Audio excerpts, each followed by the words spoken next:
यदि यह वीडियो आपको अभी दिखाई दे रही है तो इसे संयोग मत समझिए, क्योंकि परमहंस योगानंद के अनुसार ईश्वर तब संकेत देना शुरू करता है जब वह किसी आत्मा को भीतर से बदलने वाला होता है। और जो कुछ आप इस समय अपने जीवन में महसूस कर रहे हैं वह दंड नहीं बल्कि चयन है। अक्सर जब जीवन में एक साथ सब कुछ टूटने लगता है, रिश्ते बिखर जाते हैं, मन भारी हो जाता है, पहचान और उद्देश्य धुंधले पड़ने लगते हैं, तो मन यही पूछता है कि क्या भगवान मुझसे नाराज हैं। लेकिन योगानंद स्पष्ट कहते हैं कि ईश्वर कभी नाराज नहीं होता। मनुष्य अपनी अज्ञानता में उसे ऐसा मान लेता है। आपकी पीड़ा ईश्वर की अनुपस्थिति का प्रमाण नहीं बल्कि उसकी गुप्त उपस्थिति का संकेत है। जब ईश्वर किसी आत्मा को अपने निकट बुलाता है तो वह पहले उसके जीवन में शोर कम करता है। इसीलिए यदि अचानक आपके आसपास के लोग दूर हो गए हैं, बात करने की इच्छा घट गई है, भीड़ में रहकर भी अकेलापन महसूस हो रहा है और जो चीजें पहले आकर्षित करती थीं अब खाली लगने लगी हैं, तो यह नकारात्मक नहीं बल्कि डिवाइन साइलेंस का आरंभ है। योगानंद कहते हैं अकेलापन आत्मा की प्रयोगशाला है, क्योंकि भीड़ में आत्मा की आवाज दब जाती है। इसलिए ईश्वर अपने चुने हुए लोगों को भीड़ से अलग करता है। आपका अकेलापन आपकी सजा नहीं, आपकी तैयारी है। जैसे समुद्र की सतह शांत होने पर ही उसकी गहराई दिखाई देती है, वैसे ही आपके जीवन की चुप्पी आपको आपकी गहराई दिखाने आई है। इसी प्रक्रिया में पुराने रिश्ते टूटते हैं जो सबसे अधिक पीड़ा देता है। लेकिन योगानंद कहते हैं ईश्वर उन लोगों को दूर कर देता है जो आपकी अगली चेतना के साथ चल नहीं सकते। हर रिश्ता हमेशा के लिए नहीं होता, कुछ केवल एक स्तर तक पहुंचाने के लिए आते हैं। चेतना बदलती है तो कंपन बदलता है और फिर वही लोग साथ रहते हैं जो उसी स्तर पर होते हैं। इसी कारण आपके जीवन से लोगों का जाना इस बात का प्रमाण है कि आपकी चेतना ऊपर उठ रही है। इसी जागरण का तीसरा संकेत यह है कि अब आपके मन में प्रश्न उठने लगे हैं, मैं कौन हूं, मैं यहां क्यों हूं, जीवन का उद्देश्य क्या है। योगानंद कहते हैं जब आत्मा जागती है तो प्रश्न पूछती है और जब सोती है तो केवल इच्छाएं करती है। यदि आपके भीतर प्रश्न बढ़ रहे हैं तो आप जाग रहे हैं। चौथा संकेत यह है कि भोग में रुचि कम हो रही है और शांति की तलाश बढ़ रही है। अब आपको शोर नहीं बल्कि मौन चाहिए, दिखावा नहीं बल्कि सादगी चाहिए, क्योंकि योगानंद कहते हैं ईश्वर पहले मनुष्य की इच्छाओं को थका देता है ताकि वह सत्य की ओर मुड़ सके। आपका ऊब जाना जीवन से नहीं माया से है। और पांचवां गहरा संकेत यह है कि बिना किसी प्रयास के ईश्वर का नाम, मंत्र या भीतर की गूंज अपने आप चलने लगी है। योगानंद कहते हैं जब ईश्वर निकट आता है तो आत्मा स्वयं उसे पुकारने लगती है। यह अभ्यास नहीं, प्रतिक्रिया है। अब सबसे बड़ा भ्रम यह है कि लोग कष्ट को ईश्वर की नाराजगी मान लेते हैं, जबकि योगानंद स्पष्ट कहते हैं कि ईश्वर अपने प्रिय शिष्यों को सबसे कठिन परीक्षाएं देता है, क्योंकि उन्हें तैयार करना होता है। जैसे हीरा ताप से गुजरकर बनता है और सोना आग में तप कर शुद्ध होता है, वैसे ही आत्मा पीड़ा से गुजरकर परमात्मा के योग्य बनती है। ईश्वर बाहर से नहीं भीतर से बात करता है। इसलिए जब बाहरी आवाजें कम होती हैं तभी भीतर की आवाज सुनाई देती है। आपके जीवन की यह चुप्पी ईश्वर का संवाद है। और यदि आपने अपने जीवन में अकेलापन, रिश्तों का टूटना, भीतर उठते प्रश्न, भोग से विरक्ति और नाम स्मरण का स्वतः जागरण महसूस किया है तो समझ लीजिए परमहंस योगानंद के अनुसार ईश्वर आपसे नाराज नहीं बल्कि आपसे प्रसन्न होकर आपको अपने विशेष मार्ग पर आगे बढ़ा रहा है। जब जीवन की चुप्पी गहरी होने लगे और भीतर एक अनजाना खिंचाव महसूस हो तो समझ लेना चाहिए कि प्रक्रिया अब और सूक्ष्म स्तर पर प्रवेश कर चुकी है। परमहंस योगानंद के अनुसार ईश्वर जब किसी आत्मा को अपने विशेष मार्ग पर ले जाता है तो वह केवल बाहरी चीजें नहीं बदलता बल्कि भीतर के आधार को ही हिला देता है।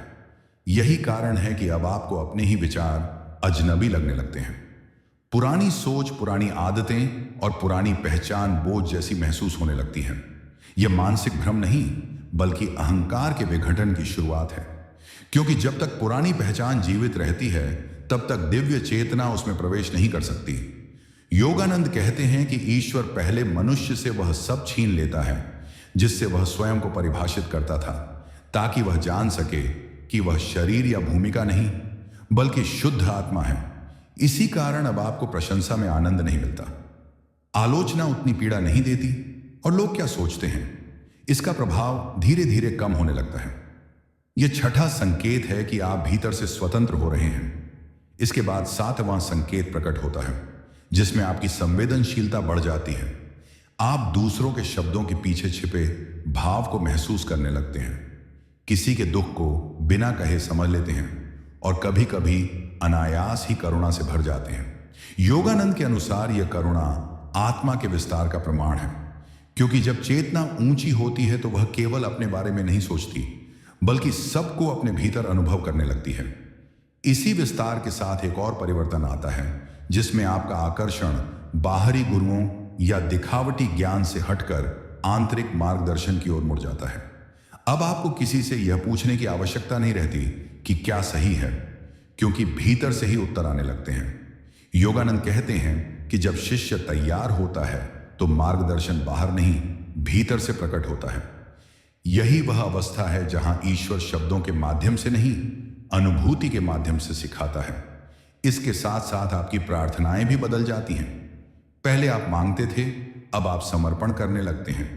पहले आप समाधान चाहते थे, अब आप स्वीकार करना सीखते हैं, क्योंकि भीतर यह समझ जागने लगती है कि जो हो रहा है वही आवश्यक है।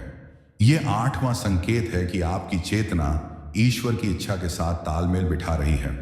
इसी क्रम में कभी कभी अचानक पुराने घाव, स्मृतियां और दबे हुए भाव उभर कर सामने आते हैं, जिससे लगता है कि आप पीछे जा रहे हैं। लेकिन योगानंद स्पष्ट करते हैं कि यह पतन नहीं, शुद्धिकरण है। जैसे साफ पानी में गंदगी ऊपर आ जाती है, वैसे ही जागृत चेतना में पुराने संस्कार उभरते हैं ताकि वे मुक्त हो सकें।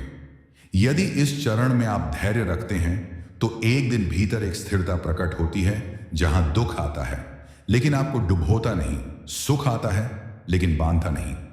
यह नौवां संकेत है कि आप साक्षी भाव में प्रवेश कर रहे हैं, और यही वह अवस्था है जहां ईश्वर का सानिध्य सबसे स्पष्ट होता है।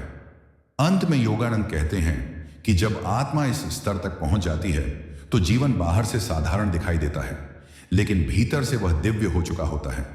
आप वही काम करते हैं, वही जीवन जीते हैं, लेकिन भीतर एक गहरी शांति, स्थिरता और विश्वास होता है कि आप अकेले नहीं हैं। ईश्वर आपके साथ नहीं, बल्कि आपके भीतर से चल रहा है। और यदि आप इस मार्ग पर हैं तो यह स्मरण रखिए कि यह मार्ग भीड़ का नहीं, चुने हुए हृदयों का होता है। और जिस शांति की आपको तलाश थी वह कहीं बाहर नहीं, बल्कि उसी मौन में छिपी है जिसमें आपको आज प्रवेश कराया जा रहा है। अब यह प्रक्रिया अपने अंतिम और सबसे सूक्ष्म चरण में प्रवेश करती है, जहां परिवर्तन दिखाई देने के लिए नहीं बल्कि स्थायी होने के लिए होता है। परमहंस योगानंद के अनुसार जब आत्मा पूरी तरह तैयार हो जाती है तो ईश्वर जीवन की घटनाओं के माध्यम से नहीं बल्कि मौन की उपस्थिति के माध्यम से कार्य करता है। इस अवस्था में व्यक्ति को अब यह समझ आने लगती है कि नियंत्रण छोड़ना हार नहीं बल्कि सर्वोच्च बुद्धिमत्ता है। इसलिए जो पहले संघर्ष लगता था अब स्वाभाविक प्रवाह में बदलने लगता है। आप भविष्य को लेकर अत्यधिक चिंता नहीं करते, क्योंकि भीतर एक गहरा भरोसा जन्म ले चुका होता है कि जो होना है वही सर्वोत्तम है। इसी के साथ एक महत्वपूर्ण परिवर्तन यह आता है कि आपकी पहचान अब उपलब्धियों, रिश्तों या परिस्थितियों से नहीं बल्कि आपके अस्तित्व की शांति से जुड़ जाती है। आप सफल हों या असफल, भीतर की स्थिरता बनी रहती है। योगानंद कहते हैं कि यही वास्तविक स्वतंत्रता है, जब मन परिस्थितियों का दास नहीं रहता। इस स्तर पर आपकी उपस्थिति ही दूसरों को प्रभावित करने लगती है।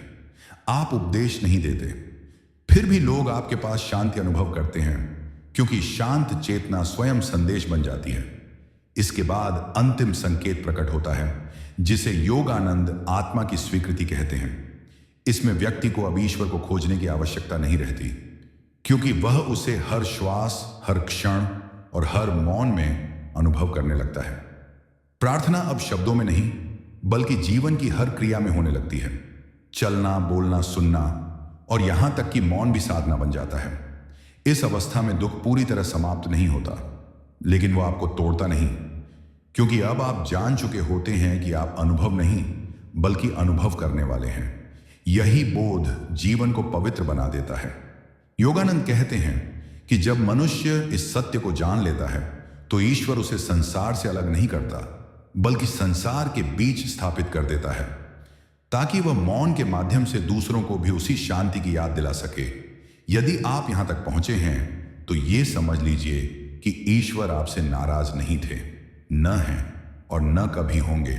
वह आपको धीरे धीरे उस स्थान तक ले आए हैं जहां से लौटने की आवश्यकता नहीं होती, क्योंकि यहीं से वास्तविक जीवन प्रारंभ होता है, जहां बाहरी संसार वहीं रहता है, लेकिन भीतर का संसार ईश्वर से एक हो चुका होता है।